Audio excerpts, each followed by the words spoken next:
Hello बच्चों, welcome to our channel. और आज की इस क्लास में हम लोग रिवीजन कर रहे हैं जेंडर, रिलीजन एंड कास्ट का। ये बहुत ही इंपॉर्टेंट चैप्टर है सिविक्स का, और कई बार हम इस चैप्टर को पढ़ने में बड़े कंफ्यूज हो जाते हैं। तो आज हम लोग कोशिश करेंगे कि इस चैप्टर को फुल से फुल और जल्द से जल्द इसको रिवाइज करें, राइट। कुछ इंपॉर्टेंट क्वेश्चंस पर भी ध्यान देंगे, कुछ इंपॉर्टेंट एमसीक्यूज जो इससे बन सकते हैं, 1 मार्कर क्वेश्चन, 3 मार्कर क्वेश्चन, उन पर ध्यान देंगे, राइट। तो चलिए शुरू करते हैं। एक बार मैं इसको देख लूं, वीडियो मेरी क्लियर आ रही है? हाँ ठीक है, आवाज मेरी क्लियर आ रही है? ठीक है, right, now it's perfectly fine. तो जेंडर, रिलीजन, कास्ट, देखिए ये जेंडर, रिलीजन, कास्ट जो चैप्टर है ये बेसिकली किस चीज पर फोकस करता है? Gender, religion, caste chapter election और पॉलिटिकल पार्टीज या पॉलिटिक्स में 3 मेजर इश्यूज को एड्रेस करता है। पहला है जेंडर, यानी मेल फीमेल का डिफरेंस। दूसरा है रिलीजन, यानी धर्म का डिफरेंस। और तीसरा है कास्ट, यानी जातियों का डिफरेंस। तो इन तीनों इश्यूज को ये जो चैप्टर है ये हाईलाइट करता है, और कैसे ये पॉलिटिक्स में या इलेक्शन के दौरान या पॉलिटिकल पार्टीज में या हमारे समाज में हमें जेंडर, रिलीजन, कास्ट देखने को मिलता है, और उनका रिप्रेजेंटेशन कैसे होता है उसके बारे में चैप्टर बताता है। तो चलिए पढ़ते हैं इस चैप्टर को। देखिए, सबसे पहला तो चैप्टर शुरू होता है जेंडर से। ये 3 पार्ट्स में डिवाइडेड है ये चैप्टर। पहले जेंडर के बारे में बात करते हैं। देखिए, जेंडर इन पॉलिटिक्स, आप सभी को जेंडर के बारे में एक बात तो पता है कि जेंडर हमेशा से एक फीमेल्स को, इंडिया एक पेट्रियार्कल सोसाइटी रही। पेट्रियार्कल मतलब मेल डोमिनेटेड सोसाइटी रही, तो जिसकी वजह से विमेन्स हमेशा अपने घरों में या अपने कामकाज में ही उलझी रह गई, है ना। और इस कारण से विमेन का पब्लिक और सोसाइटी में बहुत ज्यादा इन्फ्लुएंस नहीं हो पाया। बहुत ज्यादा विमेन्स आगे बढ़ चढ़कर सोसाइटी में पार्टिसिपेट नहीं कर पाई। इस वजह से विमेन्स काफी हद तक का पीछे ही रह गई। लेकिन ये चैप्टर बताता है कि कैसे पॉलिटिकल पार्टीज और पॉलिटिक्स में जेंडर वाला जो इशू है अब आजकल उठ रहा है। तो देखिए, सबसे पहला हमें पढ़ना है, हम लोग इंपॉर्टेंट चीजों पर फोकस करते हुए चलेंगे, ठीक है। सबसे पहले हमें पढ़ना है कि the gender division tend to be understood as natural and unchangeable. देखिए, जेंडर डिवीजन एक बहुत ही नेचुरल और अनचेंजेबल चीज है। नेचुरल मतलब बोले तो कैसे नेचुरल है? यू डोंट चूज जेंडर, आप जेंडर को चूज नहीं करते हो, gender happens to you naturally, है ना। ये तो नेचुरल फिनोमेना है कि इफ कोई लड़का पैदा हो या लड़की पैदा हो, और इट्स अनचेंजेबल। लेकिन जो जेंडर का बीच में जो डिफरेंस हमने क्रिएट करा है, that is not because of biology, it is because of stereotype. तो ये बड़ा एक इंटरेस्टिंग लाइन दी हुई है कि gender division is not because of biology, based on biology, but because of social expectations and stereotypes. जो हमारे भी, जो वुमेन और मेन के बीच में जेंडर डिवीजन है ना, ये सोशियोलॉजी के बीच, सोसाइटी में स्टीरियोटाइप्स की वजह से है। स्टीरियोटाइप समझता है ना, फिक्स्ड इमेज बना लेना किसी चीज के बारे में, पहले से ही एक प्री कंसीव नोशन बना लेना, उससे है ना। तो देखिए, तो ये होता है स्टीरियोटाइप्स। कैसा स्टीरियोटाइप्स क्यों होते हैं? स्टीरियोटाइप्स इसलिए होते हैं बच्चों, क्योंकि कहीं ना कहीं मेन और वुमेन को ऐसा बताया जाता है, boys and girls are believed, are brought up to believe that the responsibility of women is housework and the male की रिस्पांसिबिलिटी है क्या? वो है आउटसाइड वर्क, है ना। लड़कियों को यह बिलीव कराया जाता है, लड़कियों को ऐसा सिखाया जाता है कि main responsibility of women is housework. लड़कियों की मेन रिस्पांसिबिलिटी क्या है? हाउसवर्क है। और लड़कों की मेन रिस्पांसिबिलिटी क्या है? आउटसाइड वर्क, जैसे कि बाहर पैसे कमाना, ये सब। तो इसकी वजह से ये स्टीरियोटाइप, ये सोशल एक्सपेक्टेशन का स्टीरियोटाइप है। सोसाइटी में ऐसी चीजें सबमिट है, जिस वजह से ये बोलते हैं बायोलॉजी की वजह से नहीं है, it is based on stereotypes. और इसी को बोलते हैं, this is reflected in sexual division of labour, ठीक है। सेक्सुअल डिवीजन ऑफ लेबर मतलब आज की डेट में काम को जेंडर की वजह से, जेंडर के आधार पर आपके मतलब है ना, आप मेल है या फीमेल है, उसके बेसिस पर आपके काम को बांटा जाता है। मेल है या फीमेल है उसके बेसिस पर, ना कि आप क्या कर सकते हैं आपकी काबिलियत के अकॉर्डिंग नहीं, मेल या फीमेल। तो इस चीज को बोलते हैं सेक्सुअल डिवीजन ऑफ लेबर। तो women do all the work inside the home like cooking, cleaning, washing clothes, tailoring वगैरह वगैरह, और men do all outside homes like जो बाहर के होते हैं पैसे कमाना। लेकिन ऐसा है क्या कि जो मेन है वो बाहर घर के काम कर नहीं सकते?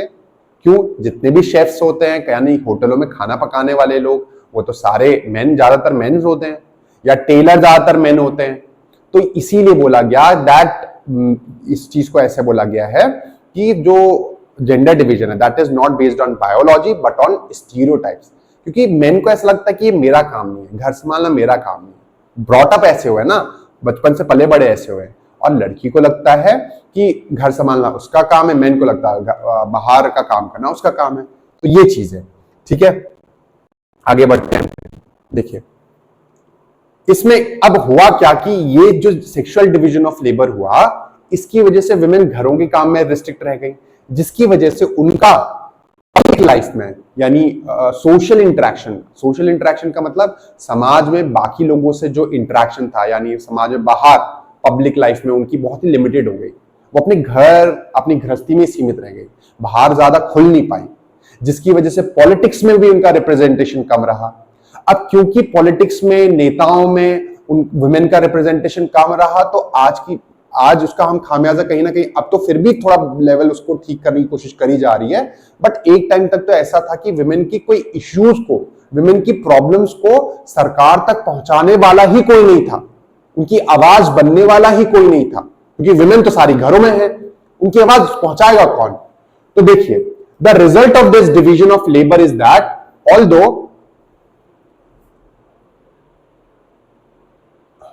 एक second, although women constitute half of the humanity, 50% half of the humanity, यानी पूरे वर्ल्ड में अगर 50% मेन है तो 50% फीमेल्स हैं। लेकिन उसकी वजह से क्या हुआ है कि their role in politics and public life have been minimal, और इसी वजह से विमेन के कोई इश्यूज लाइक जेंडर डिस्क्रिमिनेशन या कोई उनकी हेल्थ और सेफ्टी के जो इश्यूज थे पहले बहुत ज्यादा उठते नहीं थे। लेकिन इस चीज को खत्म करने के लिए बहुत लंबे टाइम से विमेन्स आवाज उठा रही थी। आप लोगों को पता है कि विमेन्स ने फ्रांस में, यूरोप में तो बहुत लंबे टाइम से इसके लिए आवाज उठ रही थी। Women right to vote, political rights, equal political right, है ना। तो there were agitation in different countries, कई सारे कंट्रीज में इस चीज को लेकर प्रोटेस्ट हुए, एजिटेशंस हुए, है ना। कंट्रीज में प्रोटेस्ट हुए, extension of voting rights to women, कई वोटिंग राइट्स कि हमें वोटिंग राइट चाहिए, तो कई सारी विमेन ने इसके लिए आवाज उठाई, आवाज उठी इसके लिए। लेकिन बहुत ज्यादा शुरुआत में तो ये चीज सक्सेसफुल नहीं रहा। तो फिर क्या हुआ देखिए, these agitation demanded enhancing the political and legal status of women and improving their educational career opportunities। अब जब जो वुमेन्स ने अपने लिए राइट्स उठाए, वुमेन्स ने जो अपने लिए आवाज उठाई, उन चीजों को बोला गया फेमिनिस्ट मूवमेंट, यानी ऐसे मूवमेंट्स जिसमें विमेन्स ने अपने लिए मेन के बराबर इक्वल राइट्स उठाए। लेकिन फेमिनिस्ट का मतलब होता क्या है? फेमिनिस्ट शब्द का मतलब होता है इक्वल पॉलिटिकल राइट्स या equal political opportunity for not only women, women के लिए तो होट चाहिए बट ऑल्सो मेन। कई बार ये गलत धारणा हो जाती है कि वुमेन को ज्यादा प्रायोरिटी देना या उनको ज्यादा एनकरेज करना उसका मतलब फेमिनिज्म होता है, उसका मतलब फेमिनिस्ट होता है, बट ऐसा नहीं होता। फेमिनिस्ट मतलब क्या होता है? Equal political rights for women as well as men. समझे? ठीक, आगे बढ़े। अब हुआ क्या इसकी वजह से बच्चों? इसकी वजह से एक चीज हुई that political expression of gender division and political mobilisation on this question help improve women's role in political life. जब से विमेन्स अपना, अच्छा इसमें एक टर्म आ रही है पॉलिटिकल एक्सप्रेशन, ये देख रहे हैं आप, पॉलिटिकल एक्सप्रेशन। इसका मतलब होता क्या है? पॉलिटिकल एक्सप्रेशन का मतलब क्या होता है? पॉलिटिकल एक्सप्रेशन का मतलब होता है कि जब जेंडर इश्यूज को इलेक्शन के लिए, पॉलिटिक्स के लिए उठाया जा रहा है, जब जेंडर के इश्यूज को यानी मेन विमेन के बीच में जो डिस्क्रिमिनेशन हो रहा है उसको पॉलिटिक्स में, इलेक्शन के दौरान या लोकसभा, राज्यसभा, पार्लियामेंट में उन इश्यूज को उठाया जा रहा है, उनको हाईलाइट किया जा रहा है, तो उसको हम पॉलिटिकल एक्सप्रेशन कहेंगे। Political expression of gender issue division and political mobilisation political mobilisation का मतलब क्या होता है? पॉलिटिकल मोबिलाइजेशन शब्द का मतलब होता है जब आप मास लेवल पर, मास यानी ज्यादा से ज्यादा लेवल पर लोगों के मन को, उनके दिमाग को इन्फ्लुएंस करने की कोशिश करते हैं, that is political mobilisation.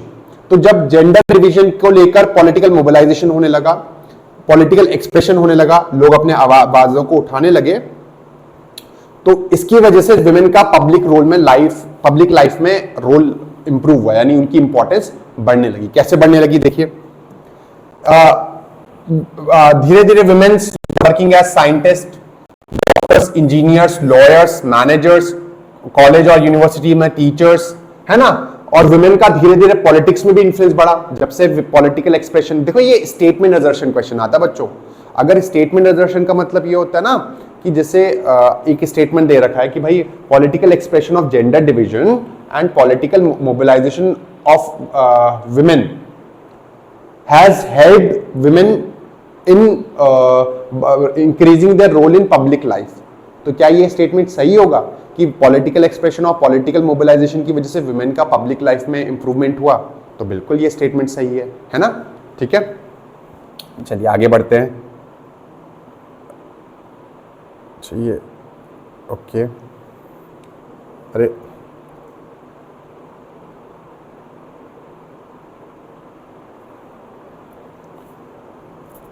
Okay ठीक है।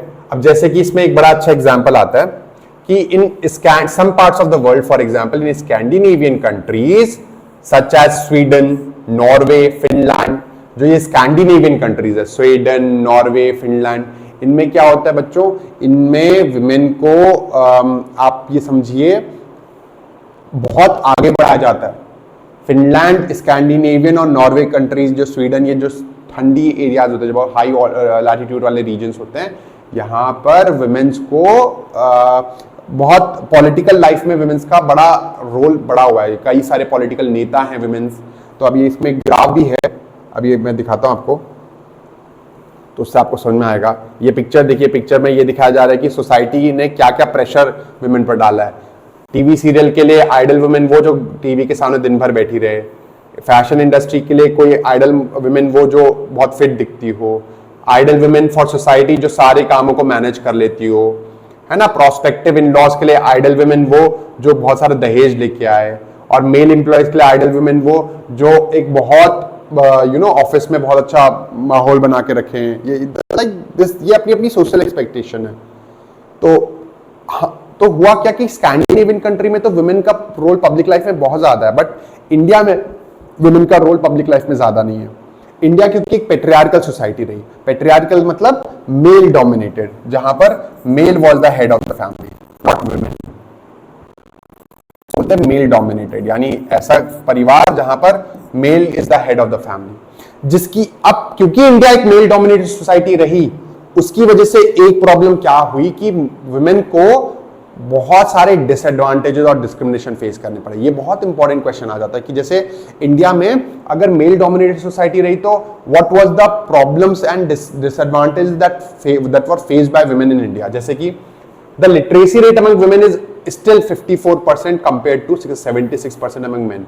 मेन में आज भी लिटरेसी रेट ज्यादा है in comparison to women. Women का अभी भी लिटरेसी रेट कम है इतने सालों बाद भी। दूसरा, अभी भी वेरी स्मॉलर प्रोपोर्शन लड़कियां हैं, बहुत ही कम प्रोपोर्शन है उन लड़कियों का जो हायर एजुकेशन परस्यू करती हैं। ज्यादातर वुमेन्स बीच में ही ड्रॉप कर देती हैं। देखिए, if so girl perform well as boys, if not better in some places, but they drop out because parents prefer to spend their resources for their boys. अभी भी कुछ एरियाज में ऐसे एरियाज हैं जहां पर अभी भी लोग बेटों की एजुकेशन में ज्यादा खर्चा करना पसंद करते हैं रादर देन गर्ल्स, जबकि गर्ल्स बहुत अच्छा कर रही है मेन के कंपैरिजन में। दूसरा, no wonder the proportion of women among highly paid jobs and highly valued job like senior positions में वुमेन का अभी भी रेशियो कम है। यानी सेकंड पॉइंट ये बोलता है कि आज भी वुमेन का रेशियो सीनियर मोस्ट पोजीशन में कम है, राइट? ठीक है, क्योंकि average Indian women work 1 hour more than main. ठीक है, ये चीज है। अच्छा, उसके बाद आज की डेट में जबकि द इक्वल रेम्यूनरेशन एक्ट पास हुआ है, इक्वल रेम्यूनरेशन का मतलब क्या होता है बच्चों? रेम्यूनरेशन का मतलब होता है काइंड ऑफ सैलरी कह लीजिए, वेजेस कह लीजिए, कि आप जो काम कर रहे हो उसके खिलाफ, उसके बदले में आपको जो सैलरी मिलती है। सरकार ने 1976 में इक्वल रेम्यूनरेशन एक्ट पास किया, यानी सेम तरीके के काम के लिए सेम तरीके का पैसा मिलेगा।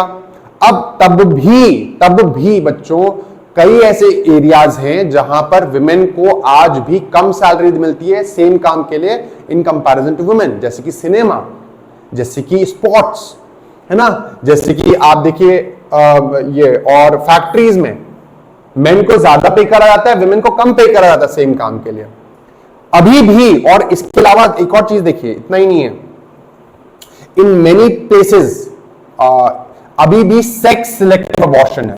What is the sex selective abortion? Sex selective abortion का मतलब होता है बच्चों कि इंडिया में आज भी कई पेरेंट्स ऐसे हैं, कुछ ऐसी जगह जहां पर पेरेंट्स बच्चे के पैदा होने से पहले ही अल्ट्रासाउंड में बच्चे के जेंडर को पता कर लेते हैं। वह हालांकि वो तो पता हो जाता है, बट डॉक्टर्स इंडिया में अलाउड नहीं है जेंडर रिवील करना। यूएसए में और फॉरेन कंट्रीज में तो जेंडर रिवील पार्टी होती है कि बॉय है गर्ल है, पैदा होने से पहले जेंडर रिवील पार्टी होती है, बट इंडिया में ये अलाउड नहीं है। क्योंकि अगर ऐसा, क्योंकि कई लोग क्या करते हैं, जेंडर पता लग गया और पता लग गया कि लड़की है, तो वो लोग क्या करते हैं कि वो लोग उस अबॉर्ट करवा देते हैं, प्रेगनेंसी को मार देते हैं गर्भ में ही बच्चे को, which is a wrong practice, है ना। ऐसा नहीं होना चाहिए। इसी की वजह से, ऐसे लोगों की वजह से इंडिया में जो चाइल्ड सेक्स रेशियो है, what is child sex ratio? Children पर 1000 बॉयज, 1000 बॉयज के कंपैरिजन में कितनी गर्ल्स इज लेस। अभी भी देखो गर्ल्स का चाइल्ड सेक्स रेशियो, वैसे तो ideal child sex ratio equal होना चाहिए, 1000 बॉयज तो 1000 गर्ल्स, बट बहुत ज्यादा कम है, 919 है। पहले के कंपैरिजन में फिर भी बेटर है क्योंकि अवेयरनेस का लेवल बड़ा है, लेकिन अभी there is a better way to go, है ना।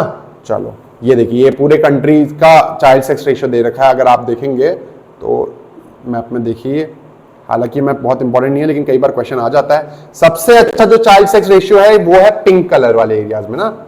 देखिए कौन से स्टेट है जहां पर चाइल्ड सेक्स रेशियो ज्यादा है? केरला। चलो केरला में तो हम मान लेते हैं लिटरेसी रेट ज्यादा है इसीलिए। छत्तीसगढ़, बच्चों देखिए छत्तीसगढ़ भी इसमें है, छत्तीसगढ़ का भी चाइल्ड सेक्स रेशियो अच्छा खासा है ना, 951 एंड अबव ये दिया हुआ है। इसके बाद नॉर्थ ईस्टर्न स्टेट्स में भी थोड़ा अच्छा है child sex ratio. West Bengal, अच्छा वेस्ट बंगाल में चाइल्ड सेक्स रेशियो अच्छा होने का एक कारण ना वहां की कल्चरल रूट्स हैं। वैसे तो लिटरेसी भी वहां पर है अच्छी खासी, लेकिन वहां पर ये होने का पीछे कारण है वहां पर ना दुर्गा पूजा जाता है, एज अ विमेन को दुर्गा के रूप में पूजा जाता है, और विमेन वहां पर थोड़ा society is women centric. West Bengal is a women centric society और लिटिल बिट, है ना। उसके अलावा फिर बाकी स्टेट देख लीजिए तो आपको याद रखना केरला, छत्तीसगढ़ थोड़ा यूनिक ना। नॉर्थ ईस्ट में भी अच्छा पार्ट हो गया, वेस्ट बंगाल, छत्तीसगढ़, ये सारे अच्छा चाइल्ड सेक्स रेशियो वाला है। और जहां पर 875 बिलो जो स्टेट्स है वो है हरियाणा, पंजाब, राजस्थान ने भी ठीक कर लिया भाई अपने यहां, तो जम्मू कश्मीर में भी चाइल्ड सेक्स रेशियो बहुत बुरा है। तो पंजाब, हरियाणा ये दो स्टेट हैं ऐसे जहां पर चाइल्ड सेक्स रेशियो बहुत बुरा है आज की डेट में, इस डेटा के हिसाब से। ये कब का डेटा है हमारे पास? ये है आई थिंक 2011 का, अभी शायद बेटर हो गया होगा। तो so there are reports of various kinds of harassments, ये तो होती रहती हैं विमेंस के, बहुत सारी हैरेसमेंट की रिपोर्ट होती है, बहुत सारे डोमेस्टिक वायलेंस की रिपोर्ट्स आती हैं, राइट। तो हमें क्या करना चाहिए विमेंस को की स्थिति को इंप्रूव करने के लिए? क्या करना चाहिए बच्चों? ना विमेन की स्थिति को इंप्रूव करने के लिए विमेन को वॉइस दो, आवाज दो।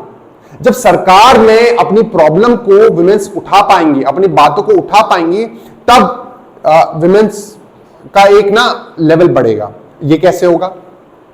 रिप्रेजेंटेशन देखिए, जैसे आपको पता है पंचायती राज इलेक्शंस में तो हमने पढ़ा भी होगा चैप्टर्स में, पंचायती राज इलेक्शंस में कि विमेन्स को रिजर्वेशन मिलता है लोकल इलेक्शंस में, है ना। लेकिन अब तो सरकार ने एक लॉ पास कर दिया। देखो, in India the proportion of women in legislature has been very low. For example the percentage of elected women member in Lok Sabha has touched only 14.36% of total strength. 2019 के हिसाब से सिर्फ 14%, लगभग 14.36% है। देखिए, बताइए, बहुत कम है। जबकि आपको पता है वर्ल्ड एवरेज कितना है? वर्ल्ड एवरेज बच्चों बहुत है इसके, देखिए ये ग्राफ बहुत इंपॉर्टेंट है। ये ग्राफ दिखाता है कि पूरे वर्ल्ड में विमेन का कितना पार्टिसिपेशन है पॉलिटिक्स में या लोग वहां की पार्लियामेंट में, यानी अलग अलग देशों की पार्लियामेंट में कितनी विमेन पार्लियामेंटेरियंस है, मिनिस्टर्स हैं। तो देखिए स्कैंडिनेवियन नॉर्डिक कंट्री, जिसको हमें स्कैंडिनेवियन कंट्रीज बोलता है ना, वहां 42% वुमेन्स हैं। वर्ल्ड का एवरेज है 24%, 24% पूरे वर्ल्ड में विमेन पार्लियामेंटेरियन। अगर 100% है तो बाकी इसका कितना 76% मेन है और ये इतनी वुमेन है। इंडिया में सिर्फ टोटल जो फुल है वो 11.8%। ये कौन सा कब का डेटा है? दिस इज आई थिंक 2018 का डेटा है। 11.8%, वेरी पुअर स्थिति। हाँ, इस चीज को ठीक करने के लिए ये नंबर याद करना पड़ेगा। 24%, 42.3% और 11.8 इंडिया का परसेंट, ठीक है, सबसे ज्यादा नॉर्डिक कंट्रीज में है। इस चीज को ठीक करने के लिए कैसे ठीक किया जा सकता है? ठीक करने के लिए इंडिया में सबसे पहले तो जैसे पंचायत इलेक्शंस में और म्युनिसिपैलिटी में 1/3 सीट्स रिजर्व रखी जाती थी ना लोकल गवर्नमेंट में विमेन के लिए, ऐसा ही एक स्टेट लेवल इलेक्शन यानी नेशनल लेवल असेंबलीज में और पार्लियामेंट में करना पड़ेगा, जो कि अब आया भी है। रिसेंटली सरकार ने एक बिल पास किया बच्चों, जिसका नाम है नारी शक्ति वंदन अधिनियम। ये बहुत इंपॉर्टेंट है, इस बार आ सकता है। नारी शक्ति वंदन अधिनियम, वुमेन्स रिजर्वेशन एक्ट 2023, जो कि पास हुआ था 2023 में। इसमें 33% सीट्स, 33% रिजर्वेशन मिलेगा वुमेन को लोकसभा के इलेक्शन में और स्टेट लेजिस्लेटिव असेंबली के इलेक्शंस में। इससे शायद जेंडर डिवीजन थोड़ा सा इंप्रूवमेंट होएगा, विमेन का रिजर्वेशन वगैरह इंप्रूव होएगा। So gender division is an example that some form of social division need to be expressed in politics. ठीक है, तो ये बच्चों ये थोड़े से इंपॉर्टेंट चीजें मैंने आपको हाईलाइट करा दी। नेक्स्ट पार्ट में नेक्स्ट वीडियो में डालूंगा रिलीजन के बारे में। तो आशा करता हूं आपको ये वीडियो पसंद आई होगी और समझ में आया होगा। कोई भी क्वेरी के लिए आप कमेंट कर सकते हैं, और अगर आपको ये वीडियो पसंद आई तो वीडियो को लाइक करिएगा, चैनल को सब्सक्राइब करिएगा और शेयर करिएगा अपने दोस्तों के साथ। Till then, bye bye, all the best, thank you.